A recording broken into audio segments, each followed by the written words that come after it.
You ever sit in a fancy restaurant for 2 hours, waiting for the man you've been with for 3 years, only for him to finally stroll in with four drunk buddies, point at you, and loudly say, "See? Told you she'd still be here," like a pathetic puppy. Yeah. That was my anniversary night. And trust me, that was the least humiliating part. Last night was supposed to be special. 3 years together, a relationship I thought had been through highs and lows, and I was feeling proud because just last week I had finally paid off his car loan. Yep, nearly $12,000 over the years for a car that wasn't even mine. My bank account was screaming, but I thought, this is stability, this is partnership, this is love.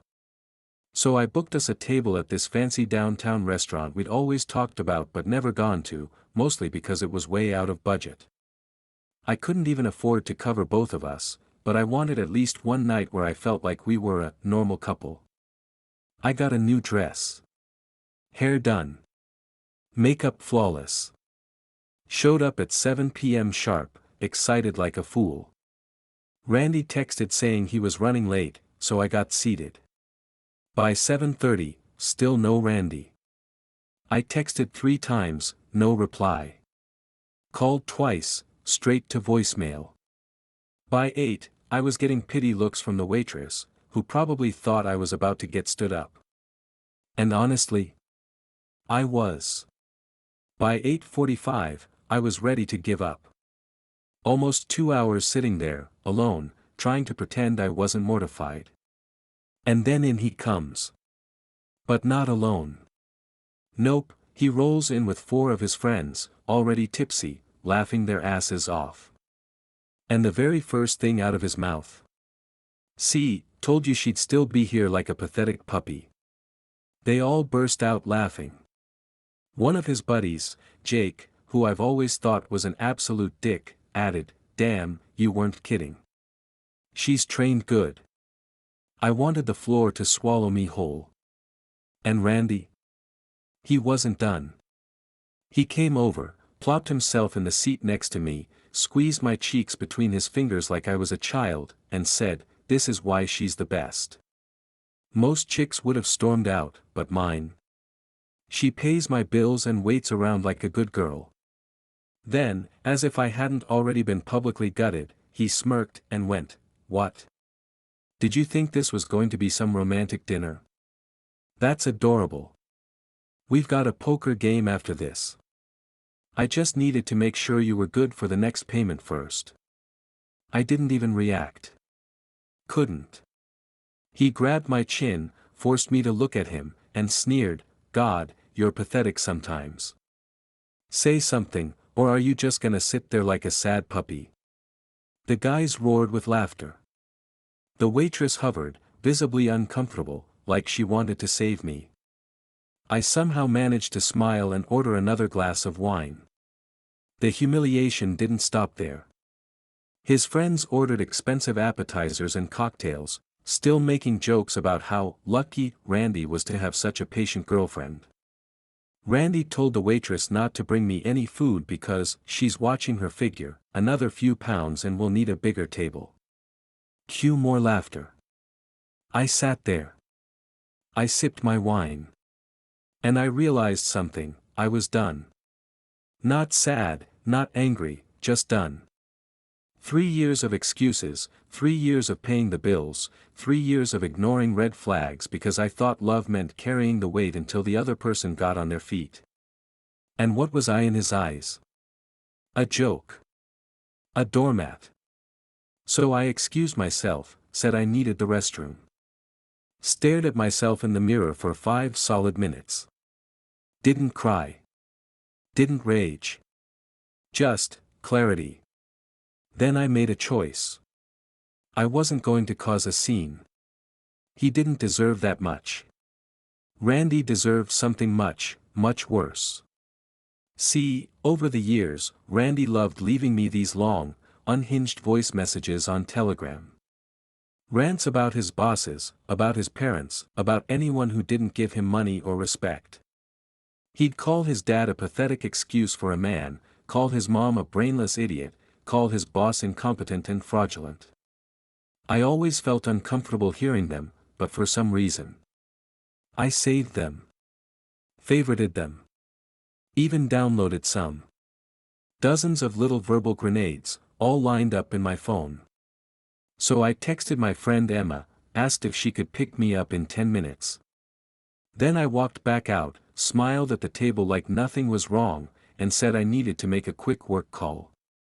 On my way out, I quietly paid for my wine, just my wine, and told the server, the gentleman will be covering the rest. And I left. This morning, my phone had 78 missed calls. A mix of his number and random ones I didn't recognize. And a flood of texts from Randy, it was just a joke. Please talk to me. What did you do? What did I do? Well, let's just say his boss and his parents received some very interesting Telegram voice messages this morning. Oh, and remember that car he loved so much? When you cancel the final payment and provide evidence of fraud to the lender, repossession happens fast. As for Randy's belongings, they're packed in garbage bags and enjoying their new home at the city dump. This was only last night. And trust me, this story isn't over. You ever reach that terrifyingly calm stage after a breakup where you're not even crying, just plotting? Yeah. That was me in the back of my best friend's car, mascara still perfect, staring out the window like some villain origin story while my now ex was blowing up my phone. When Emma picked me up from the restaurant, I was weirdly calm. Not even a tear. Which is insane, because I cry at dog food commercials. I think I was just in shock. Emma kept glancing at me like I was a ticking time bomb. Meanwhile, I was sitting there replaying every one of those ridiculous voice messages Randy had left me over the years. Dozens of little bombs just waiting to be dropped. By the time we got to my apartment, though, the dam broke. Full-on ugly cry. Mascara everywhere. Puffy face. You know the type. Emma, being the absolute saint that she is, didn't even flinch. She just sat next to me, shoved cookie dough ice cream into my hand, my ultimate comfort food, and let me rant for 2 solid hours. Didn't check her phone once. Friendship goals, honestly. Then, at midnight, the floodgates on Randy's end opened. My phone exploded. First, angry texts. Where the hell did you go? You seriously ditched me with the bill. Then, fake concerned texts. Are you okay? Just let me know you're safe, babe. By 1 a.m., he was in full gaslighting mode. It was just a joke. You're blowing things out of proportion. You always overreact. Classic Randy. I didn't respond. Instead, I did what any emotionally wrecked, control freak girl does at 1 a.m. after 3 years of humiliation. I made a list. And oh boy, it was a power list. His email, from when I helped him job hunt. His Instagram, he could never remember his password. His iCloud, still set up on my laptop from when his phone broke. His Spotify, family plan, I paid for it. His banking app, because I made all his car payments. Our shared Netflix, guess who paid for that too? Halfway through writing this, I realized, this man basically handed me the keys to his entire digital life. And for the first time in 3 years, I felt powerful. Edit for the imaginary comments section. No, I wasn't hacking. He literally gave me all these passwords because he couldn't manage his own life. I'm not that tech savvy, I just happen to be organized. Anyway. The next morning, after about 3 hours of sleep, I put Operation Karma into motion. Step 1, the car. I logged into his banking app, saw that the $400 payment I made last week was still pending. Jackpot. I called the bank, explained that I'd been manipulated into paying for someone else's car.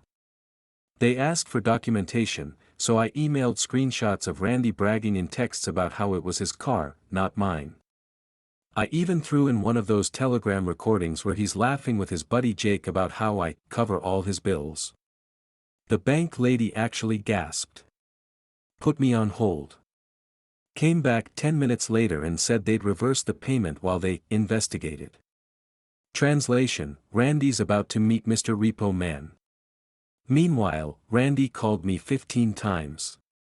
Voicemails flipping between furious and pathetic. You're ruining our anniversary over a joke. Please pick up, babe, I'll make it up to you. You're being insane right now. Our anniversary. The one where he showed up 2 hours late, brought his drunk friends, and turned me into dinner theater. That anniversary. By noon, I'd moved on to his other accounts. At first, I wasn't planning to do anything shady. I just wanted to know if there was more to uncover. Spoiler, there was. His texts. Full receipts. Dozens of messages with Jake and the others planning the restaurant stunt. Like, literal play-by-play strategy on how funny it would be to watch me squirm. Jake texted. Can't wait to see her face when you tell her it's not an actual anniversary dinner lol. And Randy replied. She'll probably just sit there and take it like always. My blood boiled. But it wasn't even the worst part. Because then I found Amber. Emails to some coworker, flirty as hell. Nothing X-rated, but plenty of winky emojis, inside jokes, and, after work, winky face, subject lines. Months of this. I was shaking. 3 years of loyalty, patience, thousands of dollars, and this man had a side chick named Amber sending him smiley faces at work. I had to put the laptop down. Made coffee. Immediately spilled it everywhere because my hands were trembling. Emma texted to check in. I sent her a quick, I'm fine, I wasn't. Then I dove back in. And that's when I found the motherlode, his Google Drive. Tucked away was a folder called Voice Notes. Mostly boring work stuff. But buried inside. A recording of him and Jake, 3 months ago, laughing about how I was basically his sugar mama. Him saying, she's dumb enough to keep paying. I'll ride this out until something better comes along. That was the moment. The switch flipped. I wasn't sad anymore. I wasn't even angry. I was determined. So I made another list. Send his boss the clips where he calls him incompetent. Send his parents the ones where he trashes them. Cancel every shared subscription. Pack up his crap. Change all my passwords. Step 1 was almost too easy. I set up a fresh Telegram account with a burner number, sent his boss the clips of Randy mocking him. I found the email in Randy's inbox from when he'd sent his resume. Sent his parents the ones where he called them pathetic failures. No commentary, just the files with, thought you should know how Randy talks about you. Then I logged into Spotify, Netflix, all of it. Cancelled. Changed passwords. Systematically deleting him from my digital life was better than therapy. Next came the packing. 2 years of his crap in my apartment. I started with clothes. Stuffed them in garbage bags without folding, felt petty, felt amazing. 7 bags of clothes, 3 of shoes, the rest random junk. By the time I was halfway through the bathroom, the doorbell rang. I froze. Checked the peephole. And there he was, Randy, holding flowers like this was some rom-com scene. I didn't answer. He knocked. Rang the bell again. Called my phone, which was on silent. Finally started yelling through the door about how I was being childish and we needed to talk like adults. One of my neighbors must have threatened him, because after 20 minutes, he left. But not before sliding a note under my door that said, "We need to talk. I'm sorry about last night. It was supposed to be a joke. Please call me." A joke. 3 years of my life, reduced to a punchline. So I went back to packing. 15 garbage bags total. 3 years of my life, stuffed in plastic and lined up by the door like trash. And right then, I got an email, payment reversal approved. My money was coming back. Minutes later, a frantic text from Randy. Why is there a tow truck outside my apartment? What did you do to my car? I didn't answer. But I laughed harder than I had in months. Then, around 8 p.m., it got better. His boss received the clips and dragged Randy into a meeting. Judging by the desperate texts flooding my phone, it didn't go well. His probation notice came fast.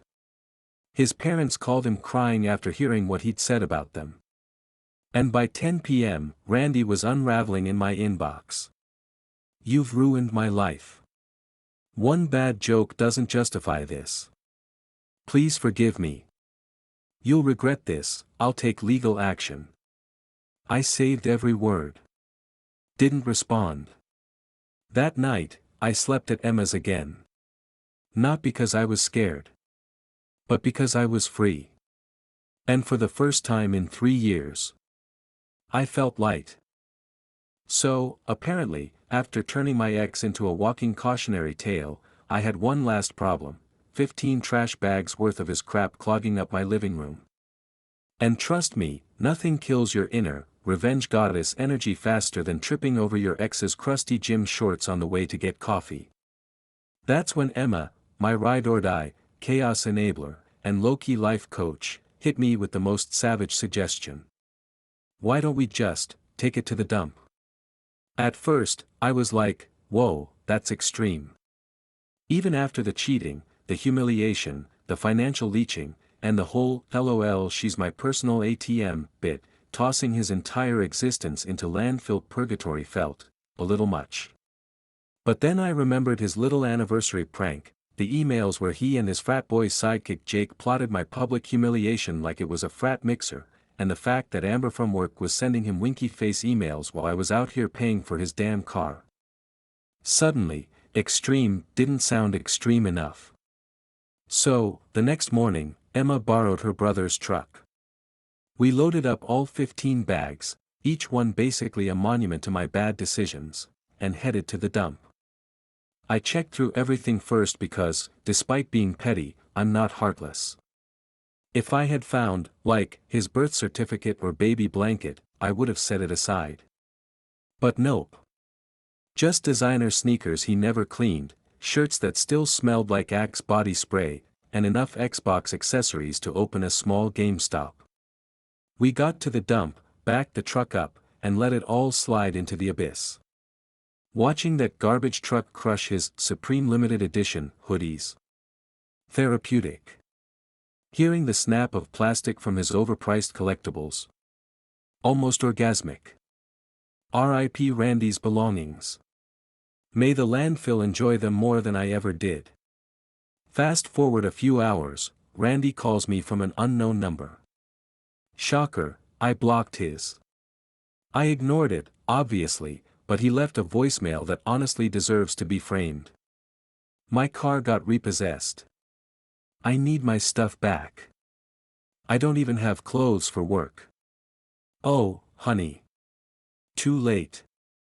Way too late. I went back to my apartment, and for the first time in years, it actually felt peaceful. Empty, yes, but peaceful. I even had the locks changed, shout out to my landlord for being MVP about it. And then things got messy. Because, apparently, Randy decided his new personality was professional victim. Suddenly, my phone was blowing up, not from him, but from his little army of enablers.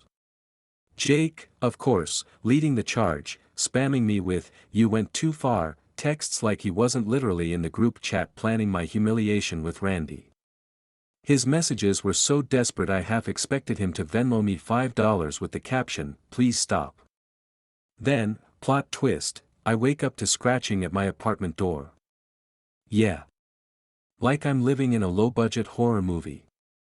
I check my doorbell cam, and there's Randy. Sitting on the floor. Hair a mess, wearing the same clothes from 2 days ago, and sliding notes under my door like we're in some messed up middle school pen pal program. 7 notes total. Gems like: please talk to me. I need my stuff for work. My boss is going to fire me. I'm sleeping in Jake's car. For about 3 seconds, I felt bad. Then I remembered the 2 hours I sat alone in that restaurant while he plotted my humiliation, and the sympathy evaporated. Collected the notes, filed them under evidence in case he tries something, and moved on. Meanwhile, Randy's mom actually left me a voicemail too. Unlike him, she wasn't angry. She thanked me for exposing her son and said she was ashamed she raised someone like that. Y'all, imagine screwing up so badly your own mom calls your ex to apologize for your existence. And Jake? Oh, Jake. He actually showed up at my door next, trying to pull the whole, bro's suffering, you need to stop, act. And while I didn't answer, my doorbell cam caught him filming himself talking to my door, probably trying to bait me into saying something incriminating. Spoiler, I didn't. Nice try, dollar store lawyer. Later, I did a little light stalking on Randy's public Instagram. His latest post. A vague, self-pitying, I've made mistakes but I'm trying to grow, apology. No mention of humiliating me, cheating, or mooching off me, just generic sad boy nonsense. Amber from work even commented, call me, sad face, which was hilarious. His cousin chimed in too, like, grandma's asking why you're not answering her calls. Imagine publicly self-destructing and still leaving grandma on read. The cherry on top. One of his friends, Damon, reached out. He said Randy had told everyone I was the psycho, that I hacked his accounts, stole his money, and torched his stuff in some hysterical ex-girlfriend meltdown. Classic projection. So I laid it out for Damon. Everything. The restaurant humiliation, the cheating receipts, the voice notes where Randy called me his ATM, the fact that I literally paid for his car while he laughed about it. Even played him a clip. Damon went dead silent, then just said, holy sh*t. He's been lying to us for months. Apparently Randy had been painting me as clingy, controlling, and unstable. And they bought it, because of course they did. But not anymore. Damon apologized, and honestly, that apology hit harder than Randy's flowers ever could. So yeah, that's where I'm at. My apartment is finally Randy-free, my bank account is refunded, his car is gone, his parents know he's trash, his boss knows he's trash, and his friends are starting to realize he's trash. 3 years of my life in 15 garbage bags, and not a single regret watching them get crushed. So yeah, after turning my apartment into a crime scene of broken IKEA furniture and trauma-scented bed sheets, I went full, new life, who dis, mode. I tossed the sheets we used to sleep on, too many memories, not enough bleach in the world, ordered new ones online, and even hung up the art prints I'd been hiding in the closet because Randy thought they were too girly. Translation, they didn't match his gamer man cave aesthetic. My apartment finally looked like mine, not like the set of a sad sitcom starring a freeloading man-child. Then came the real chef's kiss moment. HR emailed me. Yep. Turns out his boss showed them the voice clips, and HR wanted receipts. I forwarded them 3 of Randy's finest, I'm the smartest guy in the office, soliloquies, including him calling his boss incompetent and bragging about stealing hours.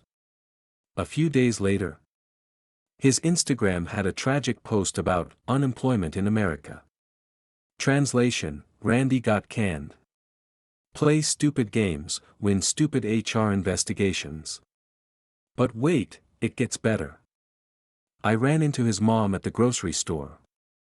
Awkward, right? Nope. She thanked me.